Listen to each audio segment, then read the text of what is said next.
Welcome back. દેશમાં મોટા ઉપાડે મહિલા સશક્તિકરણની વાત કરવામાં આવે છે.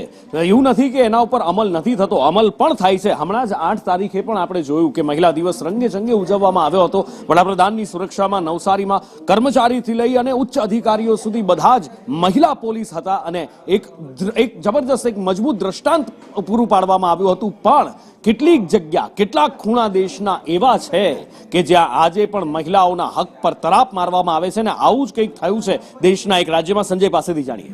ચોક્કસ નારી શક્તિની દેશમાં વાત કરવામાં આવે છે, પરંતુ નારી કેટલી સશક્ત છે અને નારીને હાથમાં જે આગેવાની છે એ કેટલા પ્રમાણમાં આવી રહી છે તે જોવાનો વિષય છે. છત્તીસગઢની આ ઘટના છે. પસરવાડા કરીને ગામ આવ્યું હતું, ત્યાં ગ્રામ પંચાયતની ચૂંટણી થઈ અને ચૂંટણીમાં જે પ્રમાણે નિયમ પ્રમાણે 50% મહિલા અનામતના પ્રમાણે થઈને 6 જેટલી મહિલા સભ્ય ચૂંટાઈ હતી. પરંતુ જ્યારે ચૂંટણી બાદ શપથ લેવાના આવ્યા ત્યારે તેના મહિલાઓની જગ્યાએ તેમના પતિ શપથ લેતા જોવા મળ્યા અને એ વિડીયો છે સોશિયલ મીડિયામાં વાયરલ થયો. ત્યારબાદ કાર્યવાહી કરવામાં આવી, પરંતુ જે મહિલાઓએ જે કારણો આપ્યા, પોતે શપથ ના લેવા પાછળના જે કારણો આપ્યા તે પણ એક ચિંતાજનક છે. કારણ કે મહિલાઓ એવું 4 મહિલાઓ એવું કહી રહી હતી કે તેઓ કોઈ વિધિની અંદર ગયા ને તેના કારણે તે ના આવી શક્યા. બીજી 2 મહિલાઓ હતી એવા કારણ આપ્યા કે પોતે શરમ અનુભવતા હોવાના કારણથી તેઓ ના આવી શકે. એટલે કે નારીઓને તમે જે સશક્તિકરણ કરવાની વાત આવે છે તો નારીને એ પ્રમાણેની આગેવાની લેવી, નેતૃત્વ આપવું, એ પ્રમાણે તમામ એનામાં ગુણો